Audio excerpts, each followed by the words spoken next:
Al-Jait, chapitre 2.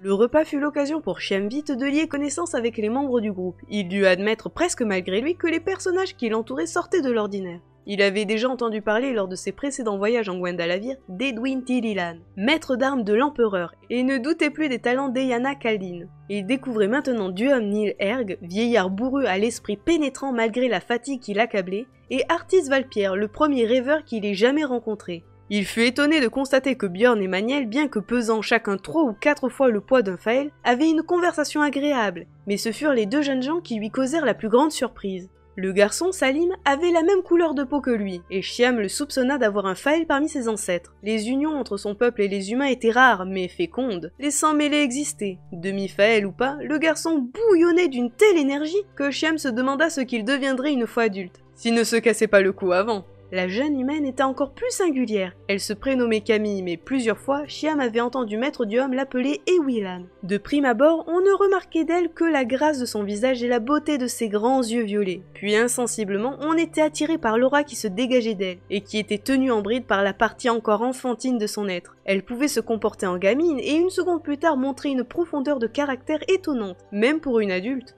Ses compagnons, s'ils veillaient à ne pas la singulariser, prêtaient toutefois une attention particulière à ses paroles et à ses actes, jusqu'à Edwin Tililan qui ne la quittait pratiquement jamais des yeux. Chiam prit conscience avec ahurissement que Camille était le cœur du groupe, la raison pour laquelle tous voyageaient ensemble, et il se demanda qui était vraiment celle qui se tenait face à lui. Avant de lancer le signal du départ, Edwin et Maniel empruntèrent la passe de la Goule et retournèrent sur les lieux de la bataille de la veille. Le maître d'armes désirait récupérer des flèches et s'assurer qu'aucun danger ne s'annonçait à l'ouest. Salim insista pour les accompagner. Après avoir hésité, Edwin haussa les épaules. Comme tu veux, accepta-t-il. Le spectacle risque de ne pas être joli. Ne t'en prends qu'à toi-même s'il te rend malade. Les cadavres des Reis gisaient toujours sur le sol et Salim découvrit avec écœurement la quantité de sang qui avait coulé. Des bêtes sauvages étaient passées par là durant la nuit et leurs ravages avaient aggravé ceux causés par les armes. Salim ferma les yeux.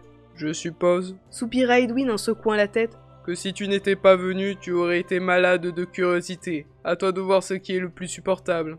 Un feulement rauque monta des herbes hautes, non loin de là. Edwin porta la main à la poignée de son sabre. Un tigre des prairies, murmura-t-il. Il a dû dormir sur place pour continuer son festin la nuit prochaine. Demi-tour sans précipitation. Si nous ne faisons pas de mouvement brusque, il n'attaquera pas. Tant pis pour les flèches. Ils regagnèrent à reculons la passe de la Goule. Lorsqu'ils furent engagés, ils respirèrent librement. « C'est gros un tigre des prairies ?» demanda Salim. À peu près comme un ogre qui se tiendrait à 4 pattes. Un peu moins haut, plus long et aussi lourd. La première fois que nous sommes arrivés ici, se remémora Salim. Il me semble en avoir aperçu un près de la forêt de Baraï. Vous avez eu de la chance, constata simplement Edwin.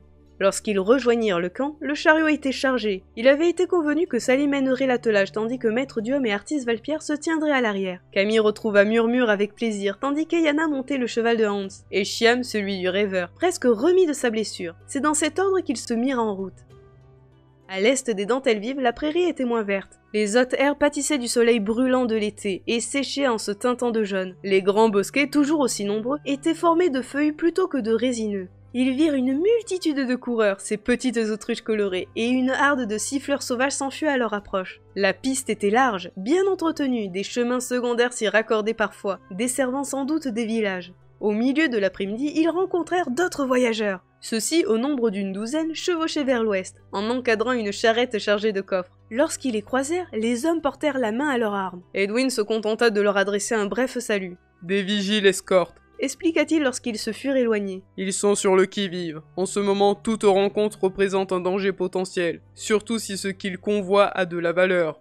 La chaleur devenait écrasante, et Camille fut reconnaissante à Eyana de lui tendre un foulard bleu, pour nouer sur ses cheveux. Ils traversèrent un village, puis un autre, avant d'arriver dans un gros bourg. Une halte aurait été fort appréciée, mais Edwin décida de poursuivre le chemin. La contrée était désormais constituée d'immenses champs de céréales au milieu desquels se dressaient des fermes ressemblant davantage à des châteaux forts miniatures qu'à de classiques exploitations agricoles. « Mes grands-parents maternels ont une ferme comme celle-ci », expliqua Bjorn à Camille. Le maître agriculteur peut diriger jusqu'à 50 ouvriers qui vivent sur place. Si tu ajoutes les femmes et les enfants, tu comprendras que la bâtisse est un village organisé pour se débrouiller seul, y compris lors des attaques de brigands.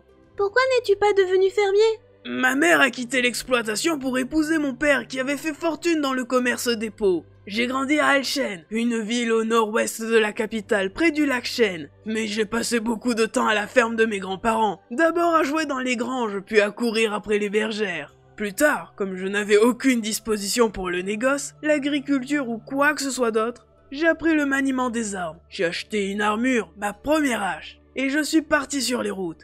Il y a peu, j'étais persuadé d'être un parfait chevalier errant, fier et romantique.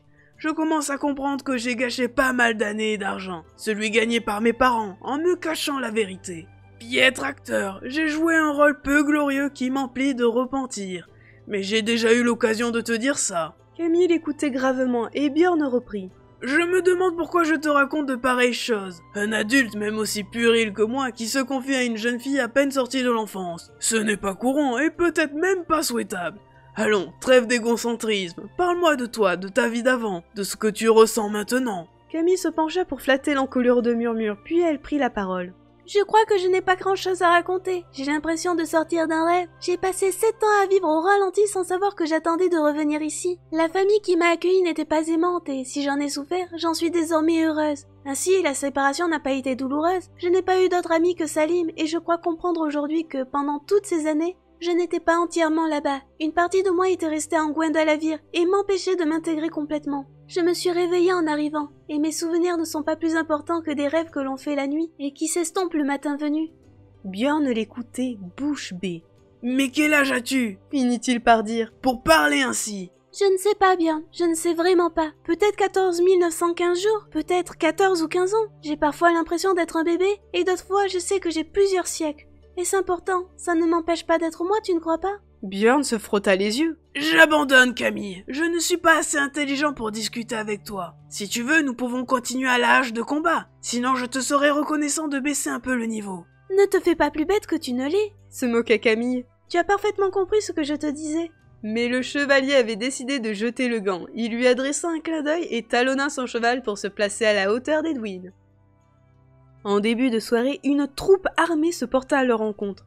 La garde impériale, annonça Edwin. Il y avait là 6 soldats impressionnants, portant des armures rutilantes et montant des chevaux de guerre. Celui qui les dirigeait leva un bras pour leur intimer l'ordre de s'arrêter. « Bonjour » lança-t-il d'une voix forte. « Pouvez-vous me dire ce qui vous conduit sur cette route et quelle est votre destination ? Nous sommes au service de l'empereur, annonça Edwin. Et nous nous rendons à Algate. » Le guerrier cuirassé eut un mouvement de surprise. Il se mit au garde à vous. « Général Tililan » balbutia-t-il. Je ne vous avais pas reconnu. Excusez-moi, je suis désolé. Et le voilà général maintenant. Railla Salim à voix basse. Il ne manque plus que le costume de pape à sa panoplie. Edwin tranquillisa le soldat d'un geste. Il n'y a aucun problème. Vous ne pouviez pas savoir qui nous étions, et vous faites votre travail. La route est-elle sûre jusqu'à la capitale? Oui, mon général. Nous n'avons pas d'incident à rapporter. Et après le fleuve? Nous avons des postes fixes jusqu'à Algate. Désirez-vous que nous vous escortions? Edwin réfléchit un instant, puis secoua la tête. Ce ne sera pas la peine, merci. Nous avons eu des accrochages entre Alvor et les dentelles, des bandits et des ogres dans les collines de Tage. Le soldat eut l'air gêné. Cette zone n'est pas sûre, mon général, mais nous ne sommes plus assez nombreux pour la surveiller. Nous avons reçu des ordres pour restreindre notre rayon d'action. Nous n'assurons plus que des patrouilles entre le Polymage et les dentelles vives. Je comprends. Le tranquillisa Edwin. Bon courage. Merci, mon général. Bonne route à vous. Les gardes impériaux se rangèrent sur le bord de la piste, et Salim fit claquer ses rênes. Il se sentait fier de voyager en compagnie d'un personnage aussi important qu'Edwin. Il ne put s'empêcher de carrer les épaules. Attention! Ironisa Björn. Tu gonfles! Tu vas finir par exploser!